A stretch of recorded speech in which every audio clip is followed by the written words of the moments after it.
Welcome to Interviews with Innocence, a podcast about spirituality, consciousness, and exploring the wisdom our children bring into this world. I believe that our very young children are our greatest teachers. After all, they're the masters of living in the present moment, bubbling in unconditional love, enjoying the messiness of life, and curious about the universe in all its dimensions. The pure essence that young children exhibit lives within all of us. My hope is that these interviews will help us discover, embrace, and connect with the sacred core of childhood that resides within each of our hearts. I am your host, Marla Hughes. Today, we have Mark Anthony back on the show.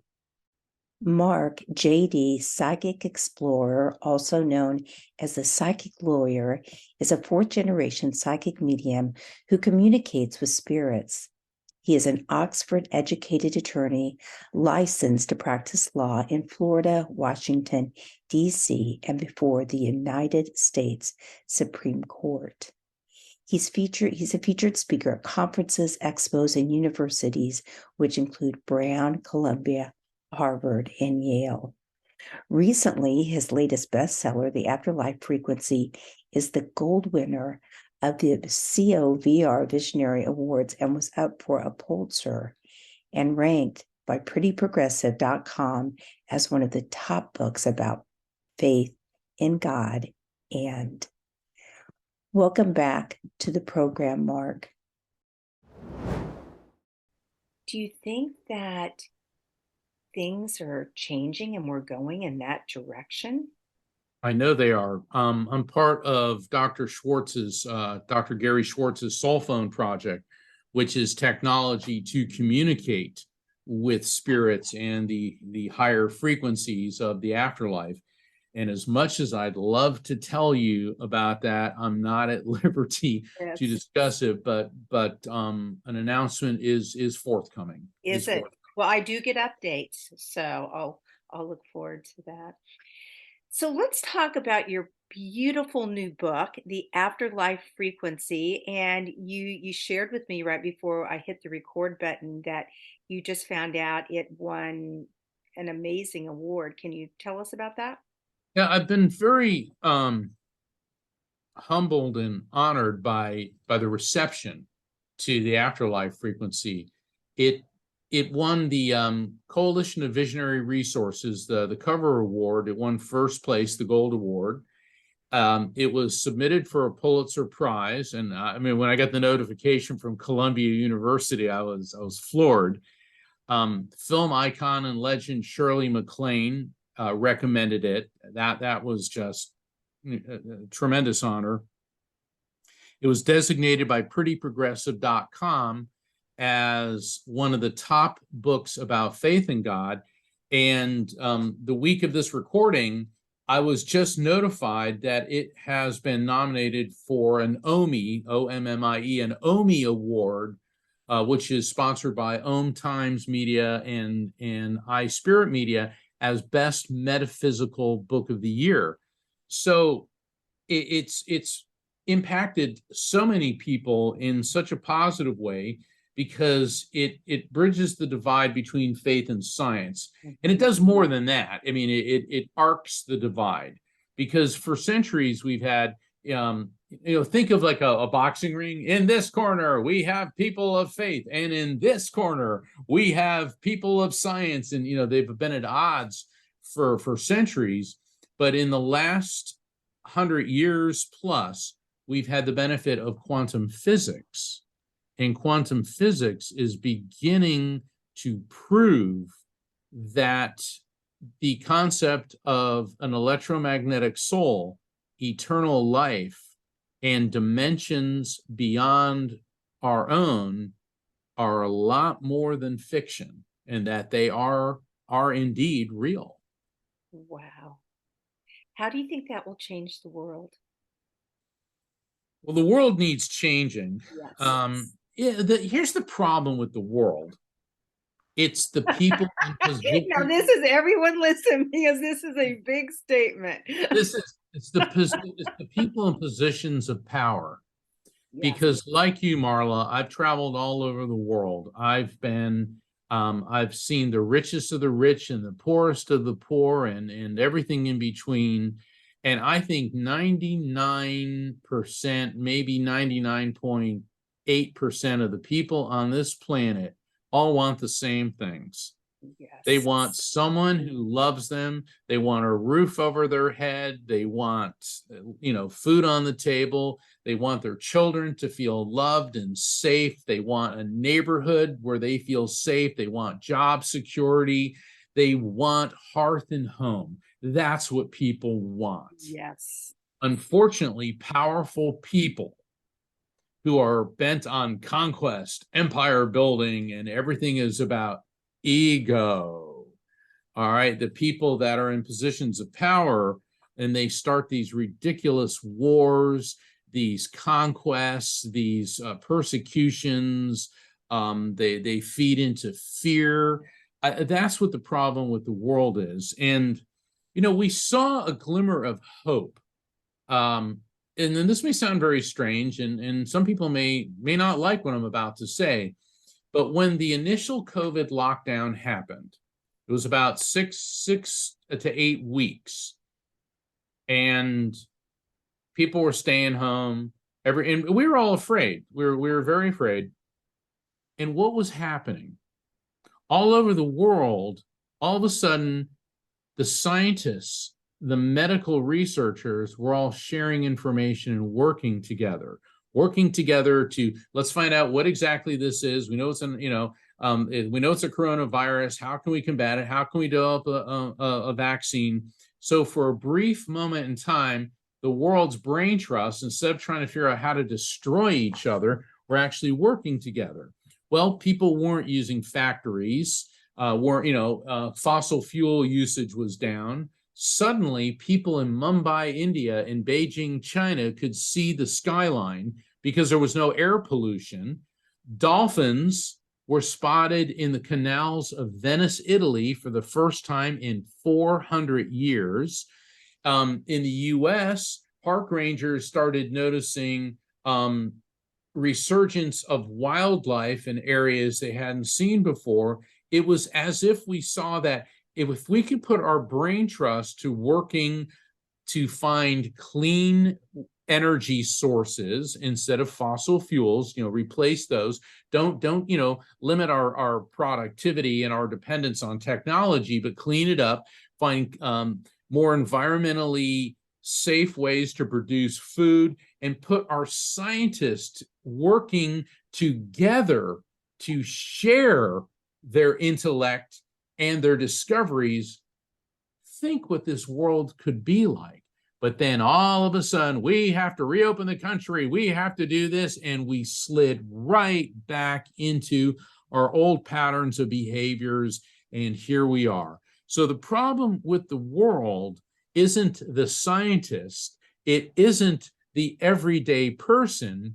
It's the people who control the political and the economic and the military conglomerates. And the thing is, I'm not a granola chewing, kumbaya singing type of person. I've been in the real world, and I know that people say money is evil. No, if you read the whole passage, it's the love of money is evil. I mean, everybody needs money. You have to put food on the table. You've got to care for your children. It'd be nice to just go around all kumbayaing, but we don't live in that world.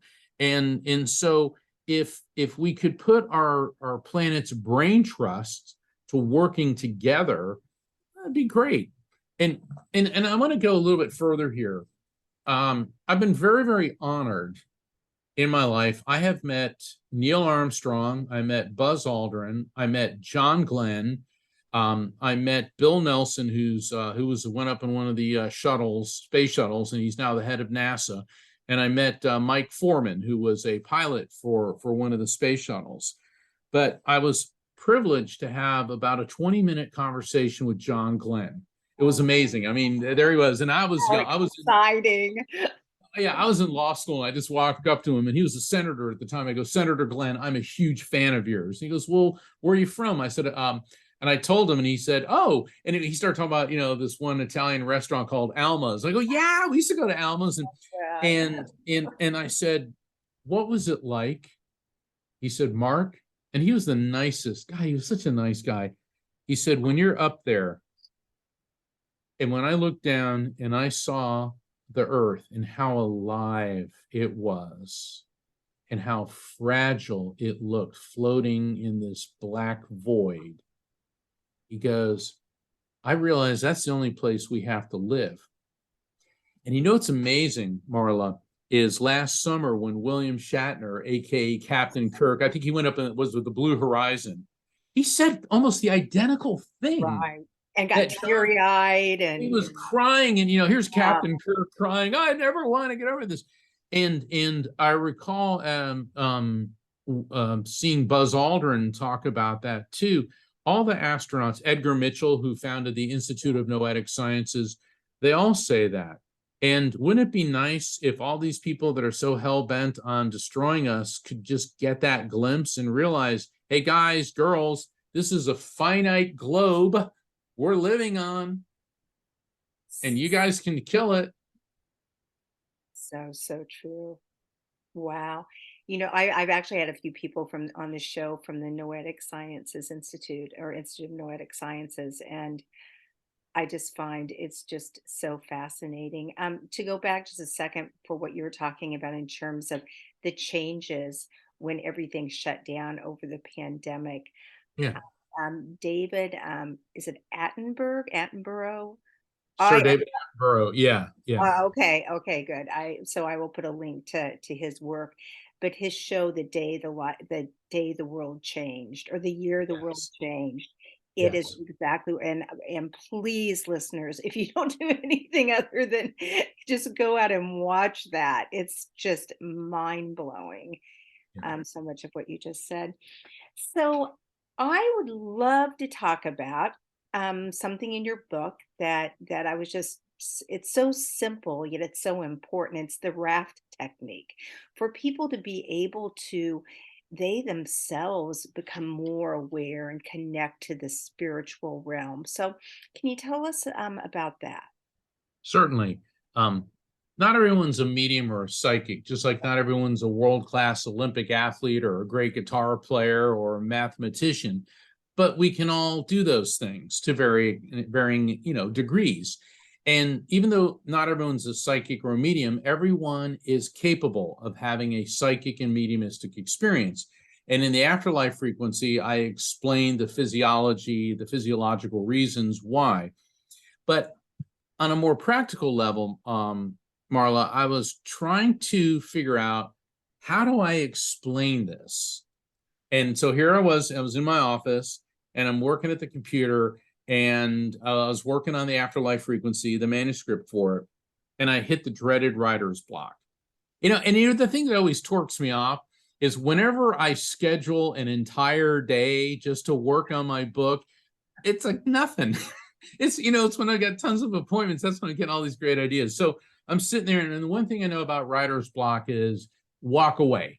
Because if you sit there, it's just an exercise in frustration. And I live near the ocean, so I thought, well, I'll walk up the street and take a walk on the beach. So I'm heading down my driveway, and all of a sudden I get these cold chills and tingles. Now, I know that to be electromagnetic activity. So I'm feeling, okay, spirits are afoot, which I think is fascinating. And I get nudged to head in the opposite direction, away from the ocean toward this bike path that's near my house. So I'm walking down the bike path. It's around 11 in the morning, and I see these two objects shining in the light. And I walk up to them, and I look down, and it's a nickel and a penny. So I go to pick them up, and both my parents have passed, but now I hear my mom's voice. And I hear her say, if their head's down, it's bad luck. And I burst out laughing, because the Italian side of my family has a superstition for all occasions. And then I hear my dad's waspy side of the family. I hear my dad saying, it's money, grab it. So I'm laughing, okay, because I'm hearing my parents, and I'm laughing because, and the cold chills are tingling through me. And I'm looking at the nickel and the penny. I go, oh, 6 cents. And then I go, sixth sense. I go, okay. I'll go, all right, mom and dad, what's going on here? Now the cold chills and tingles really intensify. And I get this image in my mind's eye of my father standing in the ocean up to his waist. Now, dad was a Navy SEAL. He was a scuba diver, but he was also a swimming instructor. He taught all these little kids how to swim, myself included. And he's holding this blue raft, this canvas raft that had these like yellow rubber, bumpers on the side. And I remember that raft when we were kids. And then I heard my parents' voices in unison say, Mark, teach people to recognize the presence of spirits, accept the contact is real, feel it without overthinking, trust the message. I go, R-A-F-T, raft. And I go, oh my God. And so I run home, Marla, and the writer's block was gone, and the words just started flying out of me. And then I just, I wrote 10, 12 paragraphs. I mean, and then I realized they walked me through it. They didn't just tell me, they walked me through it. So I had writer's block. I felt the cold chills and tingles. I went with it. I saw the coins. I heard their voices. So I recognized the signs from the spirits. I had the sixth sense. I accepted the contact as real. I felt it without overthinking it. It's the third step where people go wrong. Oh, this is a coincidence. This is grief-induced hallucination. Oh, I'm imagining this. Boom. That's where people will torpedo the raft technique every time, and the beauty of a spiritual message. Don't overthink, feel. Go with what you feel first, and then trust the message. And that's what happened. So I recognized, accepted, felt, and trusted the message. And in the Afterlife Frequency, I give people exercises how to work with this, because once you start doing that, it will become second nature. And I mean, I get emails from people all the time saying, I've been using that raft technique, and I used to think that this blinking light was just a fluke. And now I know that it's the spirit, because spirits are electromagnetic activity, energy, and they can affect the activities of electrical devices. The last step, trust. Messages from spirits are about peace, love, healing, and resolution. Getting back to what we spoke about earlier. They're not about anger, bigotry, hatred, and violence. So if you get some feeling that you need to, and it's spiritually, you need to go hurt somebody, no, that's your ego. Message from the divine, messages from spirits are about peace, love, healing, and resolution. And then there's the unfolding. Think of a reading or a message from a spirit like a flower, blooms, blossoms, unfolds. And that can take hours, days, weeks, even longer. I was doing a reading for this woman, and her mother had passed. Her spirit comes through, and the mother spirit says, I guess she's talking about a 7-year-old boy. A boy, he looks like he's around 7, but he's here in this world, and something going on with his eyes or eyesight, and you need to get him to the eye doctor. And she said, well, that's interesting. She goes, I don't have children, but my sister has a 7-year-old son. It's her only child, and I'm very close to him and to my sister. I said, your mom said, get him to an eye doctor, and now I'm hearing Little Richard singing Tutti Frutti, ah Rudy, Tutti Frutti, ah Rudy. And she goes, well, that doesn't make any sense at all. She goes, yeah, I know who Little Richard is. We're not really fans. I go, look, I'm just transmitting the message. She goes, okay.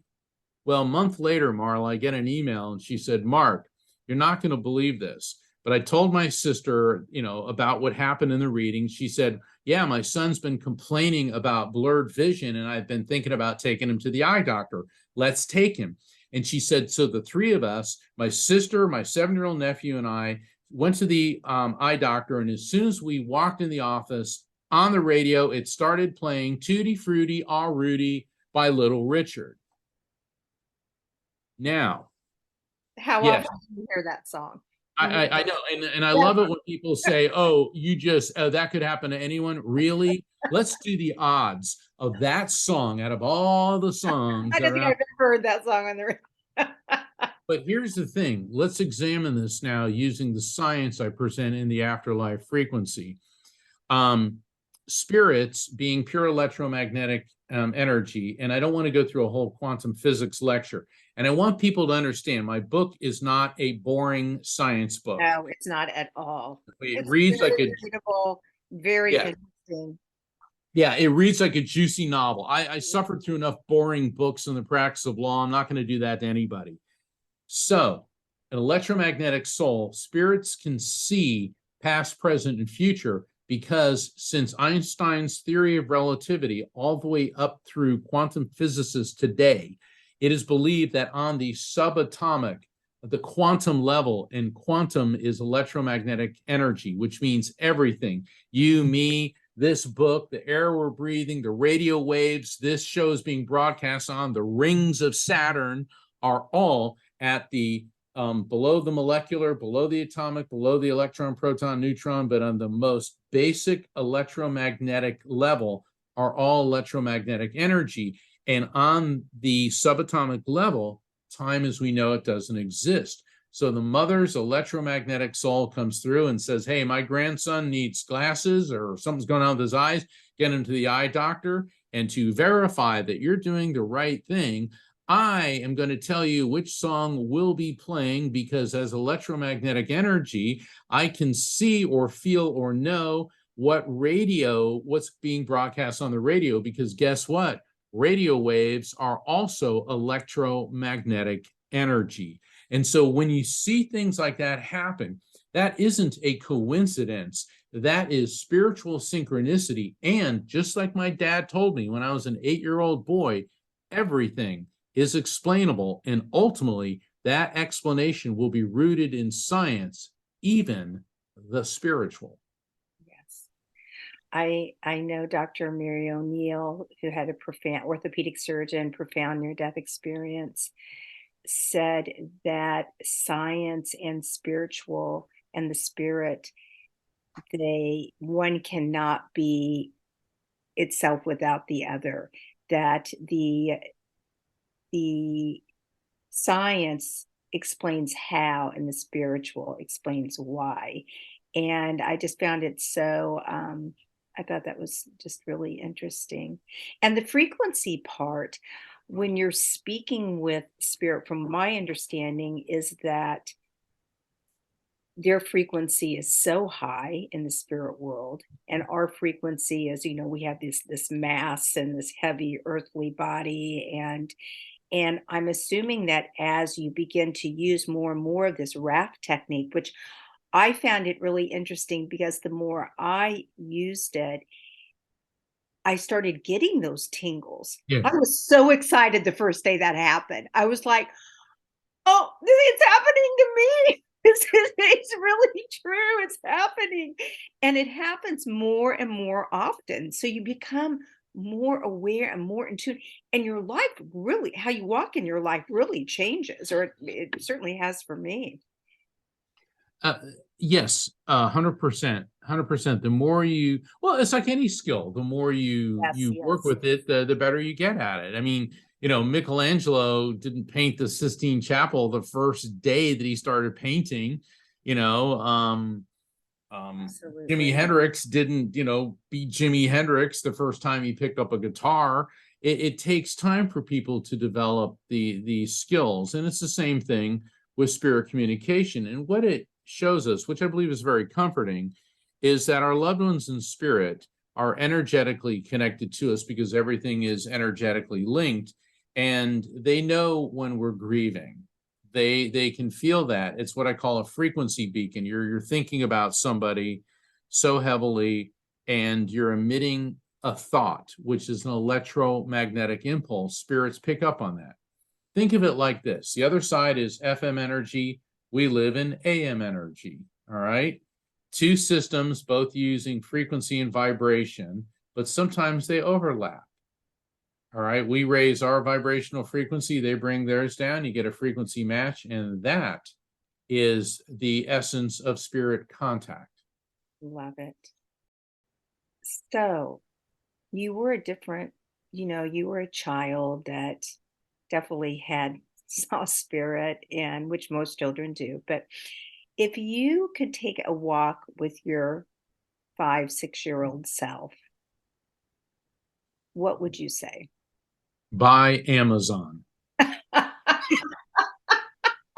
I had one other person, David McGinley. He said buy Apple.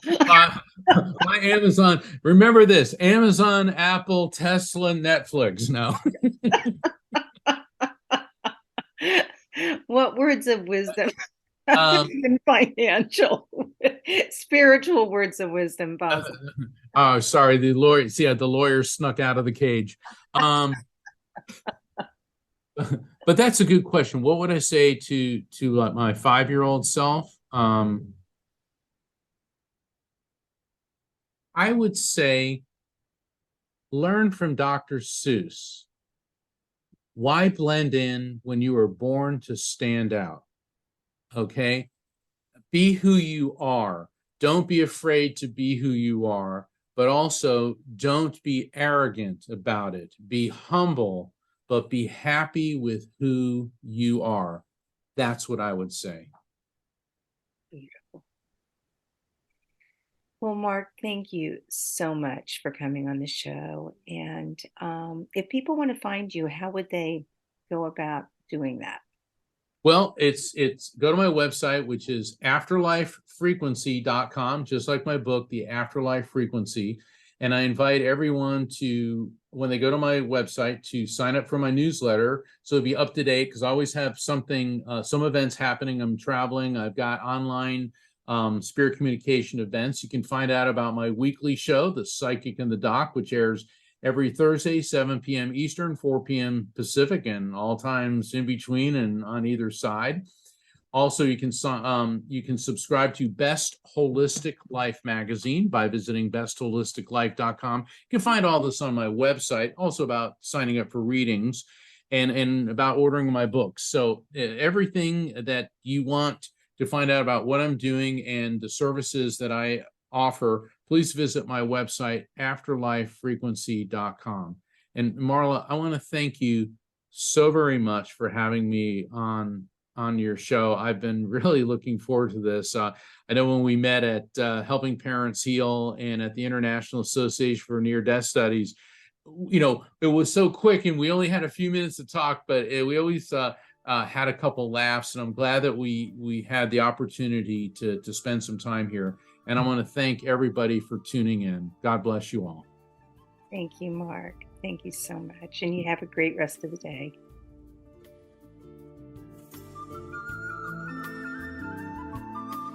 Thank you so much for listening in today. If you want to learn more about the show, you can find us at interviewswithinnocence.com and on Facebook or Instagram at Interviews with Innocence. Please write me a message, tell me what you liked, and let me know what else you would like to hear. I would love to hear from you. And if you liked what you heard, please leave us an iTunes rating and review. It helps other listeners find the show. Thank you.